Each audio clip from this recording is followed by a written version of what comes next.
चीन के सरकारी अखबार ग्लोबल टाइम्स में भारत और पीएम मोदी की तारीफ करते हुए एक लेख लिखा गया है।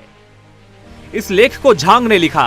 लेख में कहा गया है कि विदेश नीति में भारत की रणनीतिक सोच में बदलाव आया है और वह साफ रूप से एक महान शक्ति रणनीति की ओर आगे बढ़ रहा है। झांग ने लेख में कहा कि जब से प्रधानमंत्री नरेंद्र मोदी ने सत्ता संभाली है, उन्होंने अमेरिका, जापान, रूस और अन्य देशों और क्षेत्रीय संगठनों के साथ भारत के संबंधों को बढ़ावा देने के लिए बहुआयामी रणनीति की वकालत की। भारत ने हमेशा खुद को एक विश्व शक्ति माना है। झांग ने अपने लेख में उदाहरण देते हुए लिखा कि चीन और भारत के बीच व्यापार असंतुलन पर चर्चा करते समय भारतीय प्रतिनिधि पहले मुख्य रूप से व्यापार असंतुलन को कम करने के लिए चीन के उपायों पर ध्यान केंद्रित करते थे, लेकिन अब वे भारत की निर्यात क्षमता पर अधिक जोर दे रहे हैं।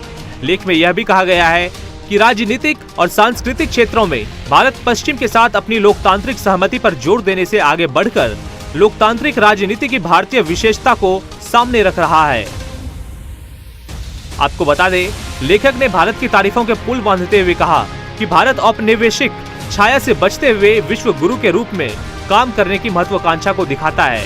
इसके अलावा ग्लोबल टाइम्स के लेख में पीएम नरेंद्र मोदी के शासन के तहत भारत की विदेश नीति की सराहना की गई है, जिसमें देश के बहुआयामी नजरिए और अमेरिका, जापान और रूस जैसी प्रमुख वैश्विक शक्तियों के साथ संबंधों को मजबूत करने पर रोशनी डाली गई है।